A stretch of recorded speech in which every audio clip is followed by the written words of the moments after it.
Está começando o 30º episódio do 451 MHz, o podcast para quem lê até com os ouvidos. Eu sou o Paulo Werneck, editor da revista 451. 2 vezes por mês, a gente conversa aqui com autores, críticos e leitores sobre os livros mais legais que acabaram de ser publicados no Brasil. O 451 MHz tem o apoio da editora Todavia.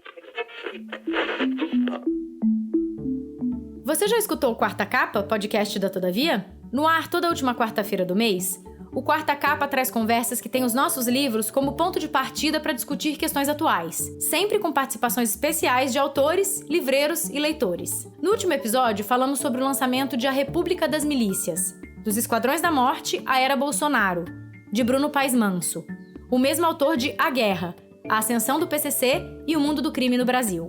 E falando em lançamentos, em novembro a Todavia publica Tragam os Corpos, o segundo volume da aclamada trilogia de Hilary Mantel, vencedor do Booker Prize. Lançamos também mais um livro da espanhola Rosa Monteiro, Nós, Mulheres, e o tão esperado livro de J.D. Salinger, Erguei a Viga Carpinteiros e Seymour, Uma Introdução.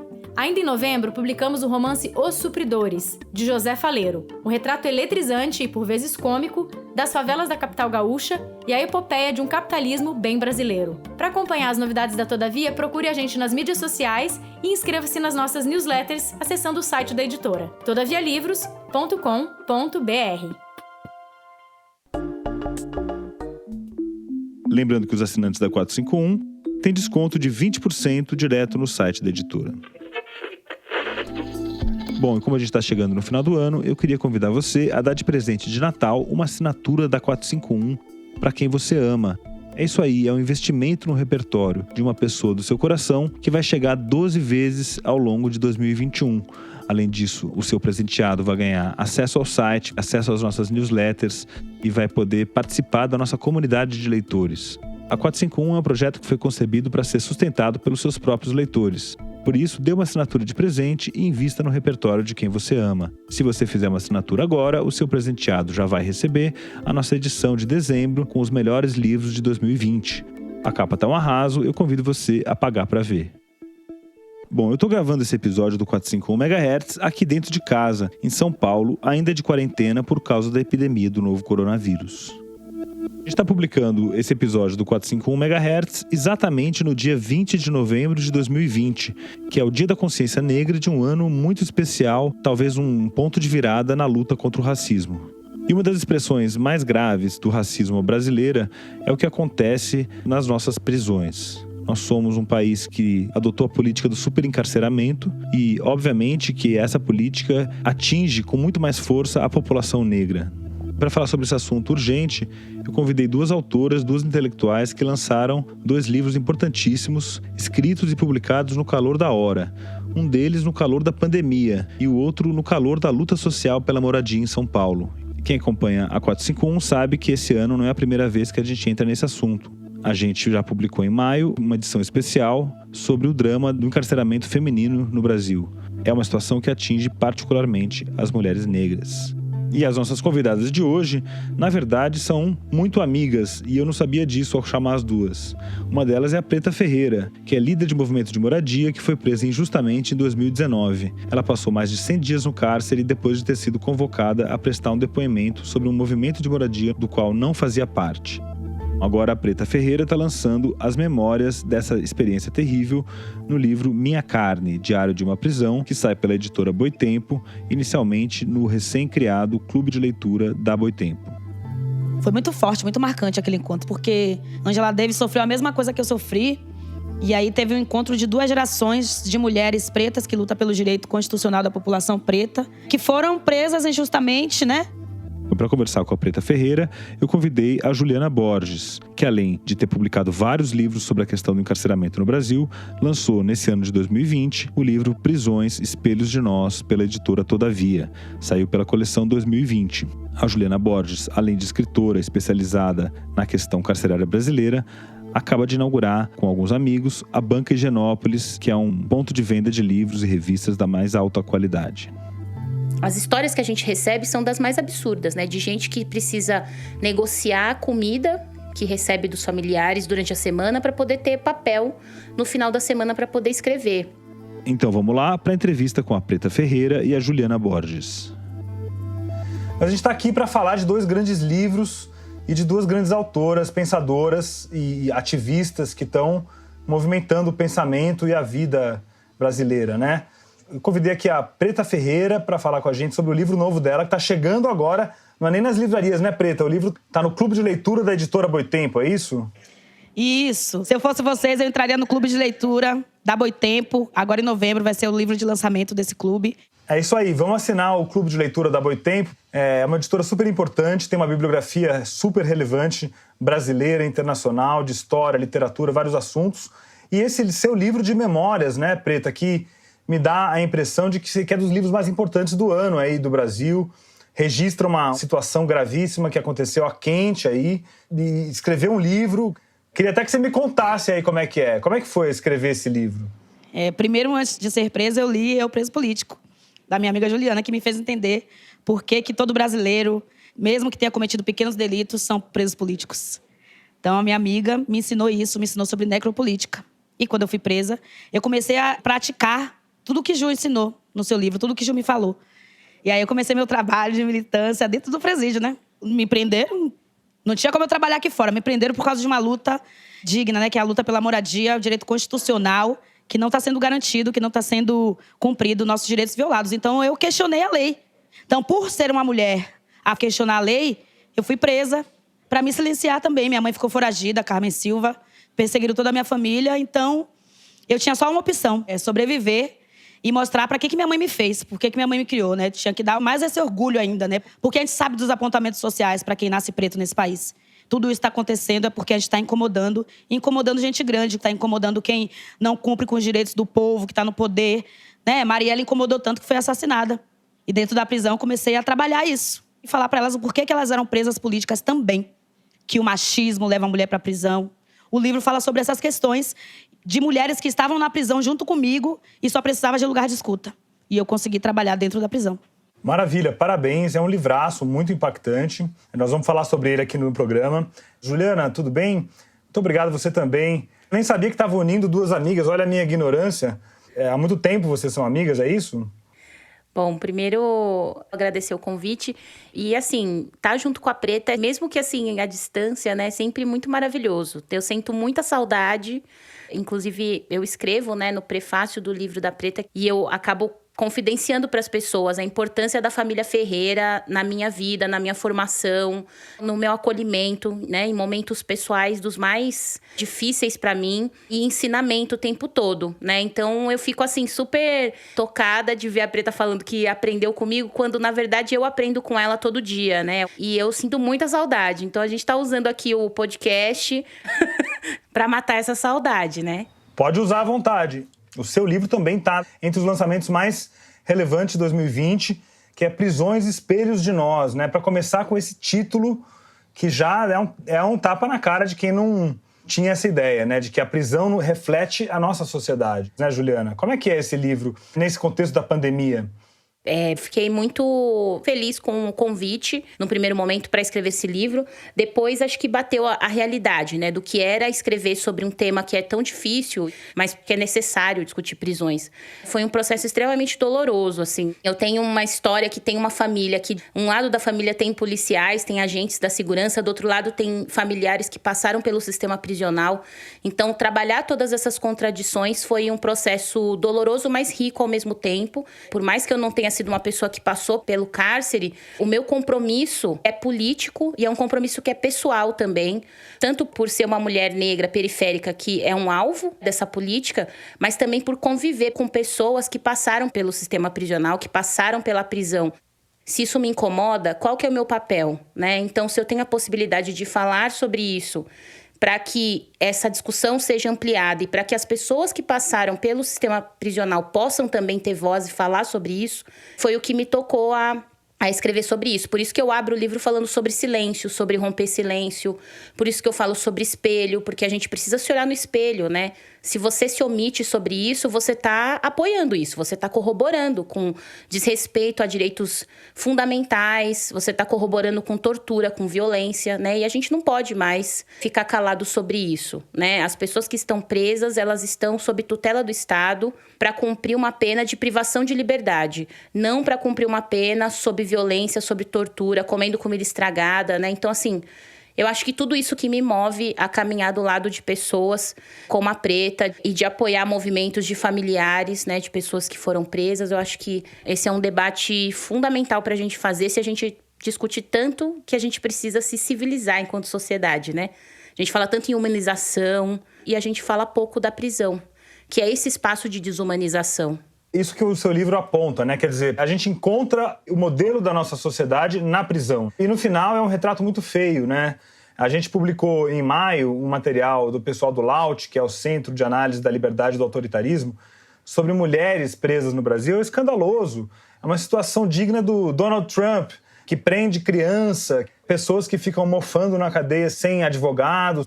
A gente vê tanto o Trump e não olha pra gente aqui, né? Você viu esse tipo de situação, né, Preta, na cadeia também? Como é que foi essa cela em que você esteve presa? Por quanto tempo você esteve lá? Que vivências que você teve lá? Uma das piores experiências de vida.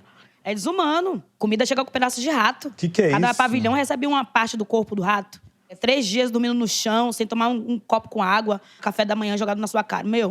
Então é torturante, sim. As pessoas têm uma ideia muito deturpada, né, do que é cela especial e esse direito de cela especial, né? Via isso muito como um apartheid dentro da prisão, né? Ali foi construído para as criminosas brancas. Então a prisão é um navio negreiro. Cadê a humanidade? Cadê? Por que essas pessoas sofrem desse jeito, né?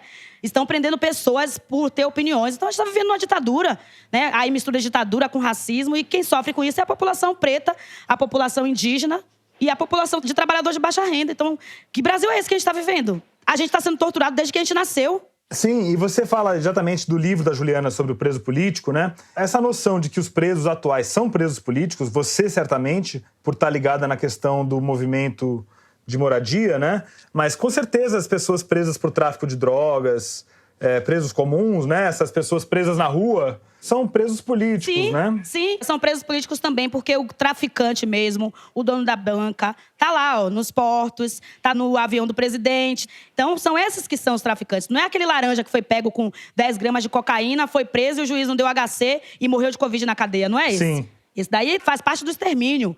Os verdadeiros traficantes usam terno e gravata. E quem que eram essas mulheres, suas companheiras de cela, que você conviveu por esse tempo?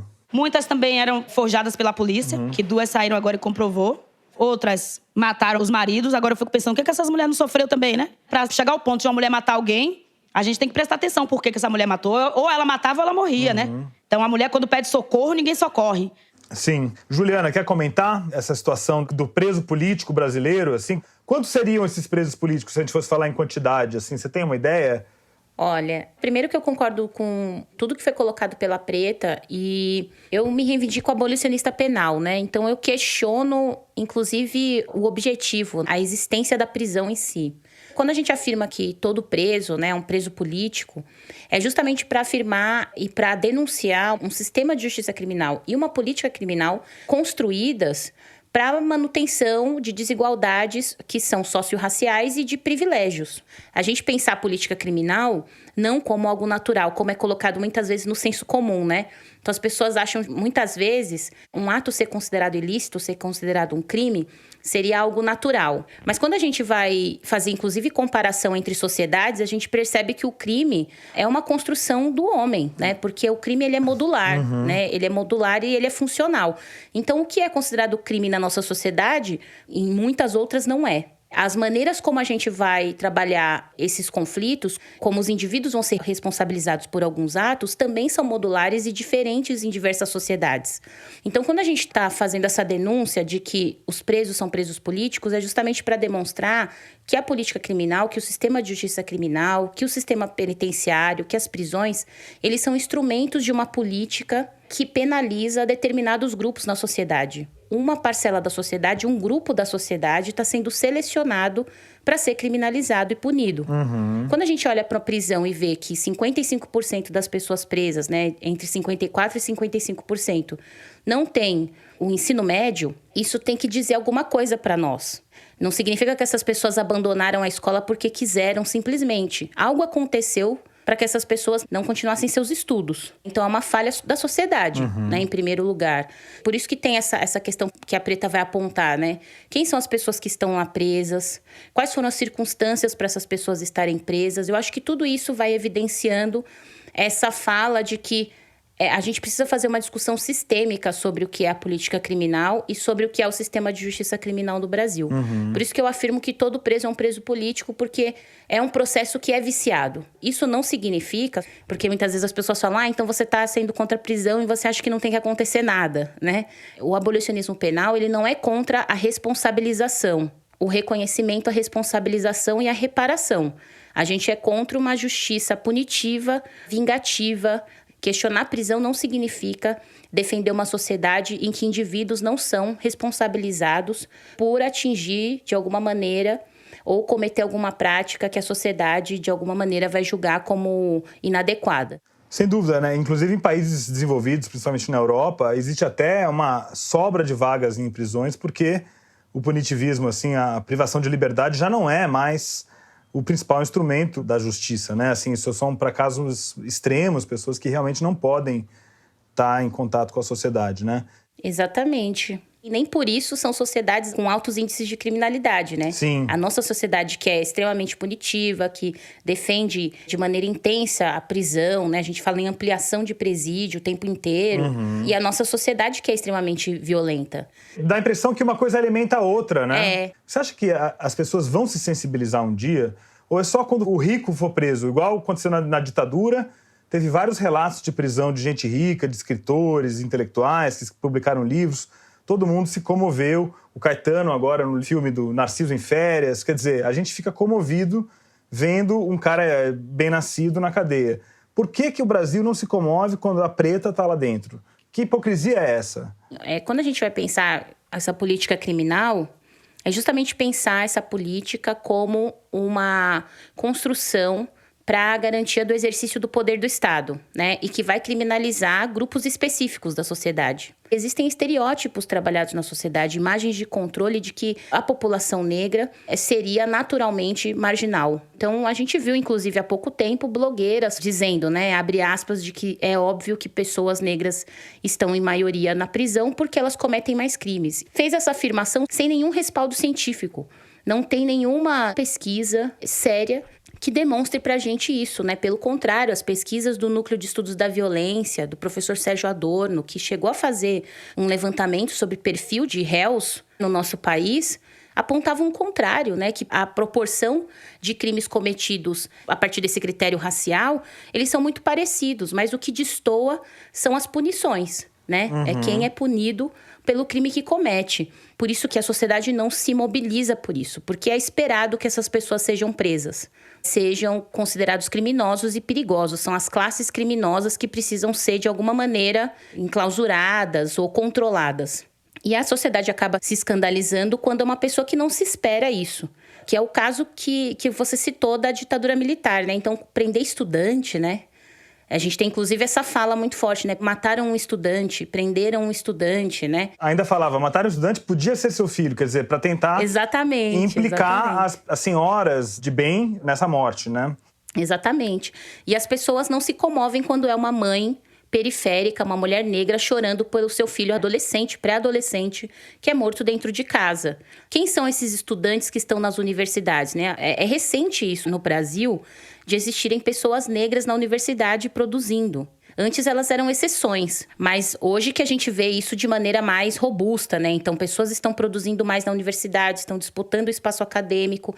Então, isso ainda causa desconforto nas pessoas, porque não está relacionada à pessoa negra essa imagem de intelectual, de acadêmico, né? De pessoa que produz conhecimento, de uma pessoa de classe média, né?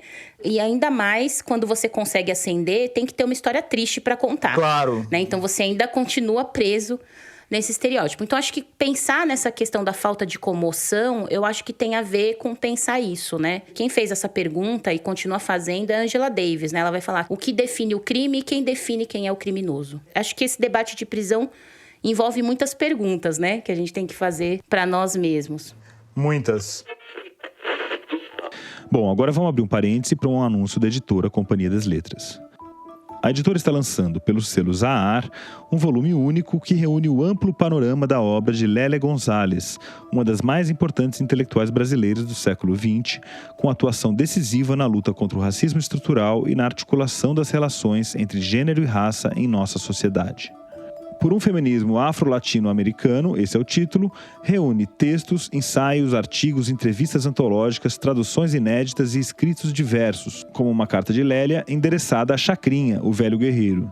Irreverente, interseccional, decolonial, polifônica, erudita e ao mesmo tempo popular, Lélia Gonzalez transitava da filosofia às ciências sociais, da psicanálise ao samba e aos terreiros de candomblé. Deu voz ao português, cunhou a categoria de americanidade e universalizou-se, tornando-se um ícone para o feminismo negro.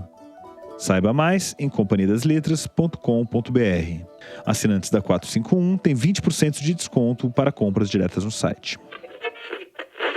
Bom, eu também quero recomendar um programa parceiro aqui do 451 MHz, o 37 Graus, podcast de ciências apresentado pela Bia Guimarães e pela Sara Zubel, que acabou de começar uma nova temporada.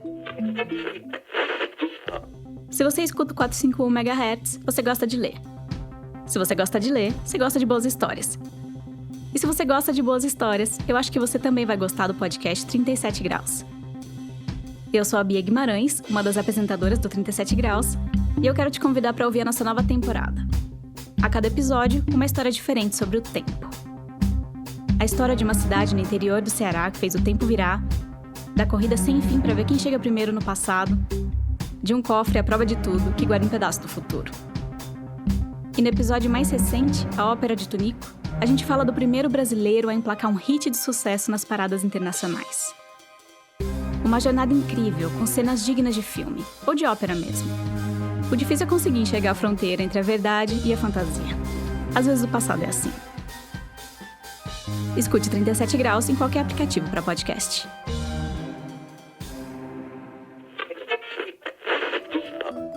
Não deixe de seguir o 37 Graus, um programa que é parceiro do 451 MHz. Bom, se você acompanha o 451, você já conhece o LAUT, que é o Centro de Análise da Liberdade e do Autoritarismo, que assina uma seção especial da revista sobre os livros em torno das ameaças à democracia. Pois então, o LAUT acabou de lançar a segunda temporada do seu podcast, chamado Revoar. E eu gostaria de convidar vocês a escutar e a assinar também. Nos últimos tempos, a gente está ouvindo falar cada vez mais no ponto de não retorno para as mudanças climáticas. Esse ponto sem volta já está no horizonte. Ou pior, ele está vindo na nossa direção. As mudanças climáticas, elas não são nada para o futuro, elas são do presente. E algumas delas já estão, inclusive, no passado.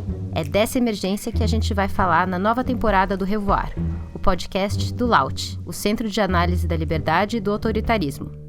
Em 8 episódios, a cada quinta-feira, a gente vai conversar com especialistas, políticos e ativistas brasileiros e estrangeiros, que vão explicar não só o tamanho da crise do clima, mas também trazer soluções e razões para ter esperança. Eu sou a Joana Setzer. E eu sou o Conrado Rubner Mendes. O Revoar é uma produção da Rádio Novelo para o LAUT, o Centro de Análise da Liberdade e do Autoritarismo. A segunda temporada deste podcast tem o apoio do Instituto Clima e Sociedade. Até mais!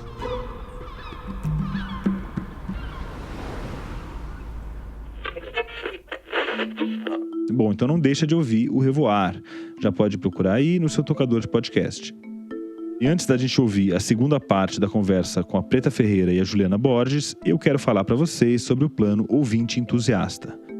É isso aí, a gente criou aqui na 451 um plano de assinatura para você que gosta de ouvir o nosso podcast e quer nos mandar uma força extra. Com o plano Ouvinte Entusiasta, por R$20 por mês, você dá uma força para o 451 MHz e também para o 20 Mil Léguas, que é o nosso podcast sobre ciências e livros.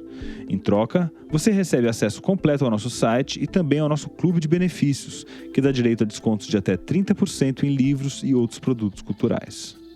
Bom, então muito obrigado aos nossos mais recentes ouvintes entusiastas. André Bressan, Cecília Tumler de Carvalho, Teresa Bunte de Carvalho, Fernanda Milne Jones Nader Garavini, Marjorie Leite, Mariana Pinheiro e Moreira.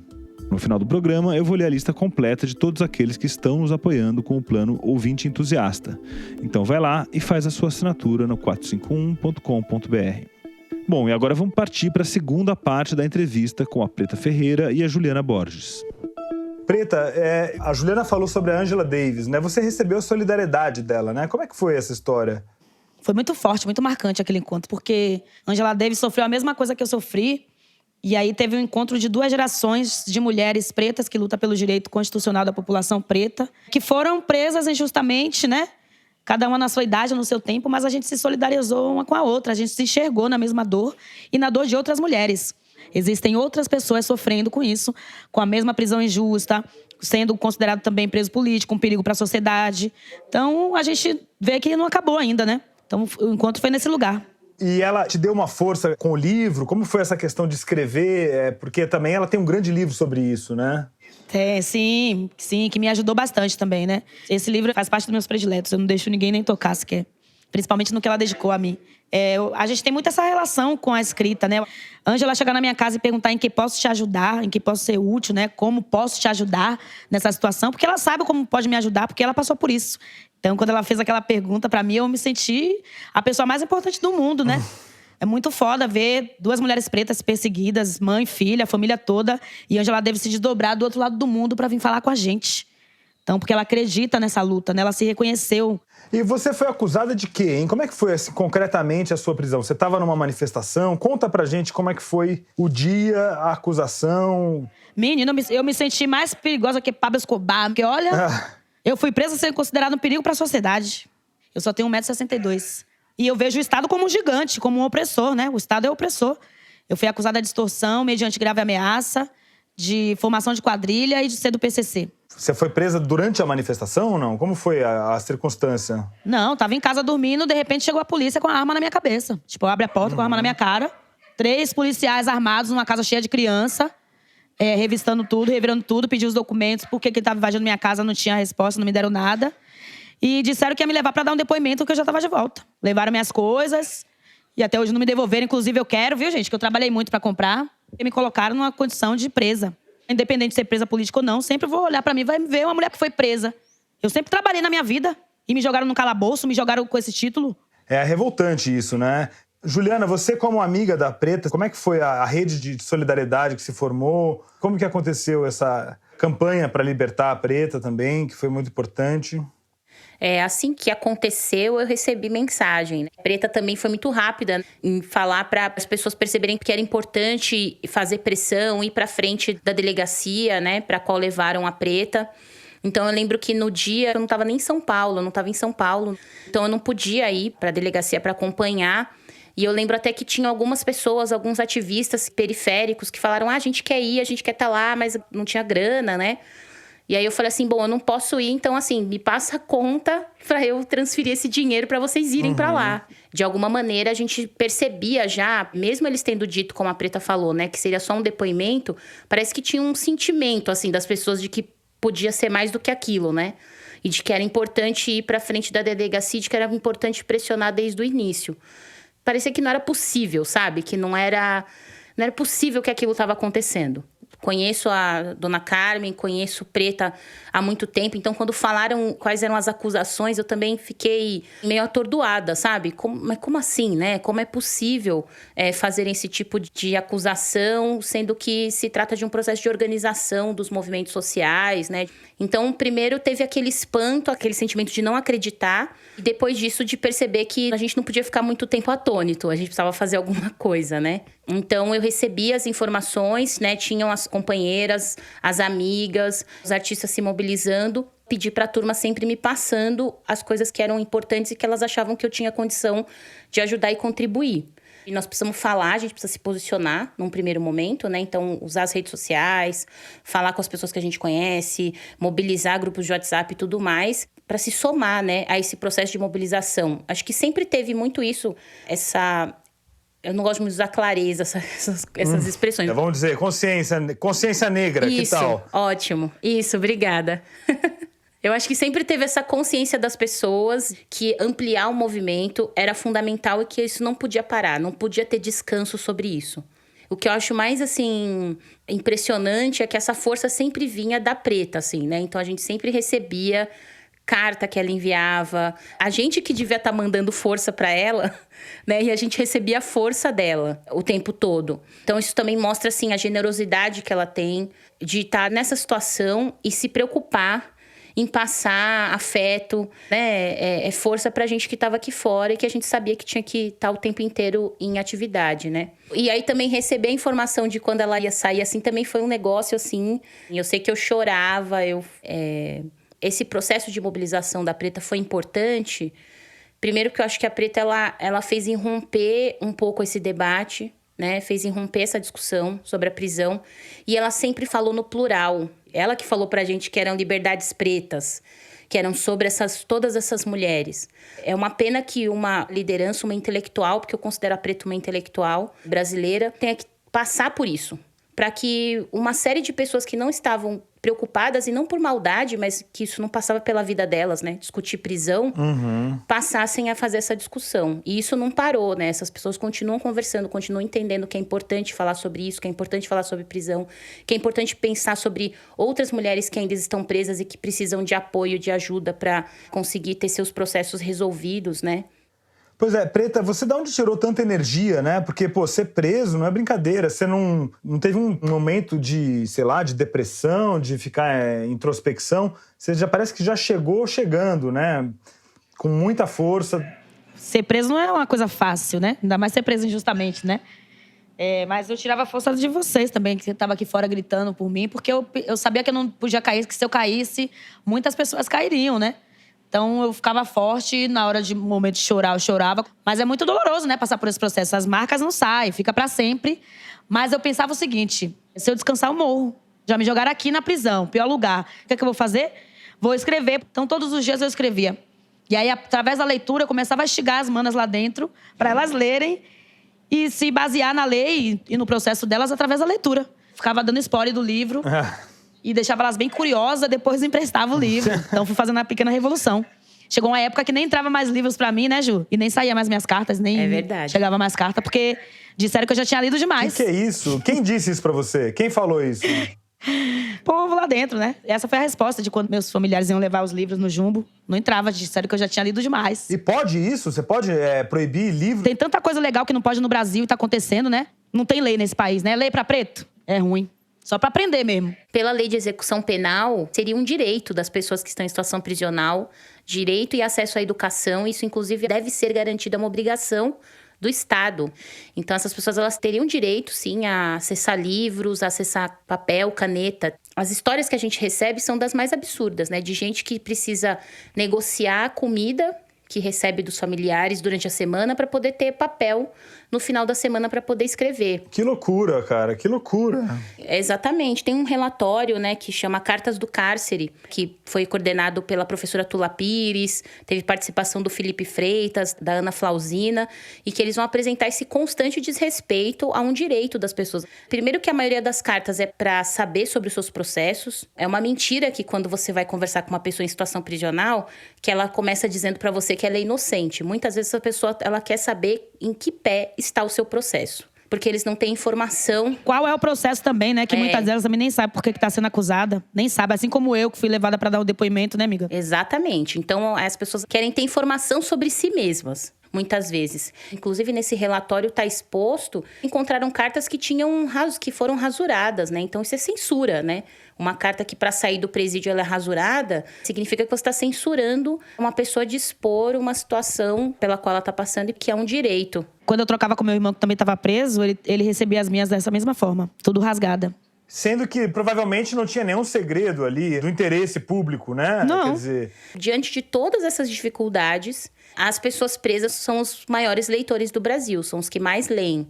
E naquela época, muita gente me questionou, assim, falou, mas eles leem porque eles vão ser soltos. Por que você está dizendo que é menos importante a pessoa ler porque ela vai ter redução, né, comutação de pena por conta disso, né? Até porque essa leitura que eles fazem, para ter a redução de pena, né, precisa escrever uma resenha sobre o livro. Sim, tem que fazer um resumo. Né? Precisa passar por uma reflexão crítica sobre o que leu. Então, não é coisa de elite, né? Coisa que tem que ser popularizada, né? Se ela não está sendo popularizada, a gente tem que discutir por quê, né? Sim. E não é colocando imposto sobre o livro que a gente vai garantir que ele seja mais acessível também. Juliana, eu queria falar desse outro projeto seu maravilhoso, que é a Banca Higienópolis, que você fez com amigos, né, com sócios. Um ponto de venda que é um perigo para a sociedade patriarcal, como diria a Preta, né? Que é uma banca de jornal de livros de primeira qualidade. Como é que é isso aí? Inclusive a Preta, a gente considera a Preta uma das madrinhas da banca. Ela, Monique e Evelyn são as queridonas ali. É isso, né? A banca é um ponto de resistência num lugar muitas vezes inesperado para ter uma banca com esse recorte que a gente tem, né? Que é um recorte curatorial que passa por discutir feminismos negros, questões raciais, questões de classe, desigualdades, mas que também é um espaço que a gente quer que seja para que escritores independentes, né, escritores que às vezes estão produzindo seus próprios livros, possam também ter um lugar em que eles disponibilizam sua produção literária para que as pessoas acessem, né? A banca tem essa intenção. E a gente pensou numa banca justamente porque banca mexe com memória afetiva, né? Eu, pelo menos, cresci com um ritual de ir à banca aos domingos com a minha avó. Ela comprava jornal todos os dias, mas o jornal de domingo era o jornalão, né? Então, eu ia com ela aos domingos para comprar jornal e eu podia comprar uma revista ou alguma coisa. E eu comprava uma revista em quadrinhos, geralmente. Então, a gente, inclusive, abriu, sem fazer grande marketing nem nada, né? Propaganda e tudo mais. A gente está muito nessa pegada de construir uma relação com o bairro, né, com os bairros ali do entorno, com as pessoas, e tá sendo muito legal, assim, né? A gente foi corajoso de fazer isso durante a pandemia, mas tem sido uma surpresa muito boa, né? As pessoas estão recebendo muito bem a banca e a gente espera que, com a vacina, né, podendo reabrir, que a banca também seja um espaço de reunião de pessoas, né? Então, a gente tem vários projetinhos também para o ano que vem, que a gente espera que a vacina chegue logo para que eles possam sair dos sonhos, assim, das ideias, né? Nós vamos acompanhar, a gente já fez uma primeira materinha sobre a banca. É um modelo, eu acho que podia ser replicado não só dentro de São Paulo, em outros bairros, mas no país inteiro. O Brasil vive uma crise de livrarias e essa resposta de vocês de criar essa livraria preciosa e singela e bonita é um negócio que é inspirador mesmo. Parabéns, viu? Obrigada. A gente está super feliz e a gente amou a matéria que vocês fizeram sobre a banca. Legal. Então, legal. Eu também, amei o seu livro, parabéns, é super importante. Eu até ia comentar que é engraçado que o Caetano falou em Narciso em Férias, ele fala também de espelho no livro dele, né? A prisão traz esse tema do espelho, da gente se olhar. O seu livro é uma maravilha em torno disso. Exatamente. Parabéns. Obrigada. Ô, Preta, deixa eu te falar uma coisa, Preta. Você, no nosso evento da Mostra de Cinema, você cantou maravilhosamente. Seria ofensivo eu te perguntar se você toparia cantar pra gente? Claro que não. Inclusive, eu vou cantar uma música que eu fiz lá que fala desse tema que a gente tá abordando aqui. Manda ver. Vem cá, escuta minha música, risco o papel, faço denúncia e do poder eles abusam. Fecha a porta, chama a imprensa, põe na capa do jornal. Ela não passa de um marginal, um perigo pra sociedade patriarcal. Não tem verdade, a boca que mente, e estou sempre a provar que sou inocente. A detenção é pro preto pobre, já nasce pedindo alvará. Revistado desde o ventre, o delegado sempre o acusará, mesmo sem provar. Mas veja bem, pode jogar a chave fora. A liberdade é estar além. Toda vitória tem sua hora, e a minha senhora é agora. Em qual instância se esconde o direito de quem lhe deu para me julgar? Sou resistente, tenha isso em mente. Seus cadeados não me causam medo. Muito maior é o que o futuro preparou. Um novo começar, a liberdade que de mim ninguém vai tirar. A detenção é pro preto pobre, já nasce pedindo alvará. Revistado desde o ventre, o delegado sempre o acusará, mesmo sem provar. Mas veja bem, pode jogar a chave fora. A liberdade é estar além. Toda vitória tem sua hora, e a minha senhora é agora. Toda vitória tem sua hora, e a minha senhora é agora. Caramba, isso é maravilhoso, Preta. Muito bom. Maravilhoso! Maravilhoso. Aham. Você tá gravando? Como é que é? Você tá fazendo, além do livro, tem outros projetos que você é super multitalentos, né? Ai, graças a Deus, né? Ainda mais nessa atual conjuntura, a gente tem que ser de tudo um pouco. Sim, eu tô gravando, produção de Maria Gadu. A gente vai voltar pra estúdio, né? Que antes de ser preso já tava. Fiz até a trilha sonora do doc dela, Baianidades. Vai lançar um single agora no final do ano, Não Perca a Sua Fé. E depois tem mais e mais e mais e mais. Aí lança o CD. E é isso, bora pra jogo, né? Eu sei cantar, eu tenho talento. Você não quer mandar o Não Perca a Sua Fé também aí, ou é pedir demais? Tire forças do além, olhe para o horizonte, evolua sua mente, o caminho é pra frente, nem toda essa tristeza é capaz de lhe parar. Coloque-se de pé, não perca a sua fé, não perca a sua fé, não perca a sua fé. Muito lindo. Amiga, sua voz tá maravilhosa, cada dia tá mais maravilhosa. Obrigada! Meus professores são bons. Preta, valeu então. Muito obrigado pela entrevista, parabéns pelo livro. Obrigada, gente. Quem quiser ajudar a Preta, faz o quê? Compra o livro dela, assina no Clube da Boitempo, que o livro vai reverter, com certeza, para ajudar ela na luta, né, Preta? Sim, não só a mim, mas também outras pessoas, outras mulheres, outras pessoas pretas, né? Então, se você quiser fortalecer outras mulheres, quiser saber também como é as histórias, né? Porque eu acho importante conhecer a história de outra pessoa para quebrar o preconceito. Comprem o Minha Carne, Diário da Prisão de Preta Ferreira. Vocês não vão se arrepender não, viu? Maravilha, Preta. Obrigado, viu? Obrigada a vocês. Um beijo. Um beijo. Juliana, muito obrigado pela entrevista. Parabéns pelos seus livros, pela banca, por tanta agitação aí que você está promovendo, intelectual. Obrigada, gente. Que legal, que máximo. Ju, eu te amo. Também te amo. Demais.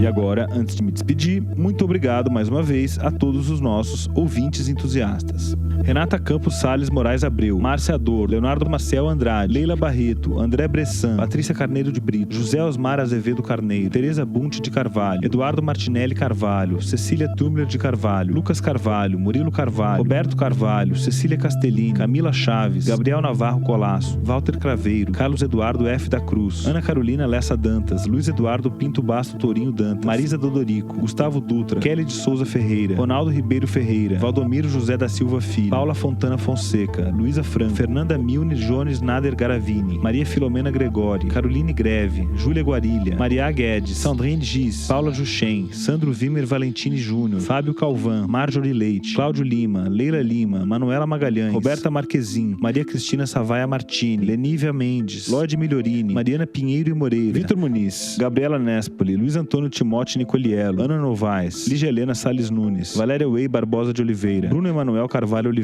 Sônia Maria Barros de Oliveira, Ana Pessoa Pacheco, Eliane Hatterli Paz, Tomás Pereira, Luísa Plastino, Diana Radomisler, Heloísa Vieira da Rocha, Leni Manzati Rodrigues, Radmila Salviano, Fábio Cunha dos Santos, Juliano Machado dos Santos, Marcela Costa Mota dos Santos, Silvana Scarins, Luiz Eugênio Sena, Gustavo Senechal, Gabriel Barbosa Silva, Vitor Hugo Siqueira, Guilherme Sorgini, João Pedro de Souza, Tatiana Vargas, André Viana, Leonardo Vilela, Flávia Bezerra, Tony Xavier, Luísa Martins Werneck, Tomás Werneck, André Wolff. Muito obrigado a todos os nossos ouvintes entusiastas. É isso aí, chegamos ao fim do 30º programa do 451 MHz. O nosso próximo episódio vai ao ar no dia 4 de dezembro. O 451 MHz é uma produção da Rádio Novelo para a Associação 451. E eu sou o Paulo Werneck.